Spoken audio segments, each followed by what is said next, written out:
Bollywood industry के खूबसूरत couple Deepika Padukone और रणवीर सिंह के यहाँ एक बेटी का जन्म हुआ है। दीपिका पादुकोण और रणवीर सिंह बेटी की पैदाइश पर बहुत ज़्यादा खुश हैं। दीपिका पादुकोण और रणवीर सिंह ने 29 फरवरी को अपने अपने इंस्टाग्राम अकाउंट पर इस बात का ऐलान किया था कि वो सितंबर में एक बच्चे के वालिदैन बन जाएंगे। लेकिन चंद रोज़ कबल ये खबर सामने आई कि दीपिका पादुकोण की तबीयत अचानक ख़राब हो गई है, जिसकी वजह से दीपिका पादुकोण ने शोबिज़ इंडस्ट्री से फौरी तौर पर रुखसत ले ली।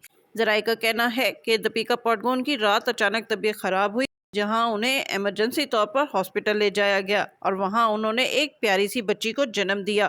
ये भी कहा जा रहा है कि रणवीर सिंह ने ऑफिशियली इस बात को अनाउंस किया है कि उनके यहाँ एक बेटी का जन्म हुआ है और बेटी बहुत ज़्यादा सेहतमंद और खूबसूरत है। रणवीर सिंह ने लोगों से दुआओं के लिए अपील की है कि वो उनकी बेटी के अच्छे मुस्तकबिल के लिए नेक तमन्नाओं का इजहार करें। दीपिका पादुकोण और रणवीर सिंह की शादी 2018 में इटली की एक खूबसूरत झील पर हुई थी। शादी के बाद कई मौक़ों पर दीपिका की प्रेगनेंसी की खबरें आती रहीं, लेकिन दीपिका ने हमेशा इन खबरों की तरदीद की। लेकिन कॉफ़ी विद करण में एक इंटरव्यू के दौरान दीपिका और रणवीर सिंह ने पहली मर्तबा अपने वालिदैन बनने के हवाले से अपनी अपनी ख्वाहिशात का इजहार किया और कहा कि अब वो वालिदैन बनना चाहते हैं।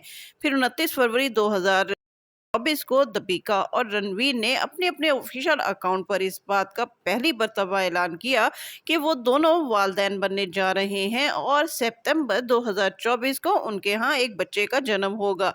लेकिन कुछ ज़राए का कहना है कि कुछ रोज़ कबल दीपिका की अचानक तबीयत ख़राब हो गई, जिसकी वजह से उन्हें हॉस्पिटल एडमिट होना पड़ा और वहां दीपिका ने खूबसूरत सेहतमंद बच्ची को जन्म दिया है। अगरचे दीपिका और रणवीर सिंह के हवाले से ऑफिशियली इस बच्ची की पैदाइश का ऐलान नहीं किया गया, लेकिन दोनों स्टार की जानिब से ऑफिशियली इस खबर के ऐलान ना होने के बावजूद इनके करीबी हलकों में बहुत ज़्यादा खुशी का इजहार किया जा रहा है। दीपिका और रणवीर सिंह की बेटी उनके फैंस के लिए एक बहुत बड़ी खुशखबरी लाई है और लोग इनकी पैदाइश का सुनकर बहुत ज़्यादा खुश हैं और उनके लिए नेक तमन्नाओं का इजहार कर रहे हैं। नाज़रीन, आपको दीपिका और रणवीर सिंह की बेटी की पैदाइश के हवाले से ये खबर कैसी लगी है, कमेंट्स में ज़रूर बताइएगा। और अगर आप चाहते हैं कि आपको बॉलीवुड इंडस्ट्री के हवाले से इस तरह की लेटेस्ट खबरें मिलती रहें, तो मेरा चैनल लाजमी सब्सक्राइब कीजिएगा।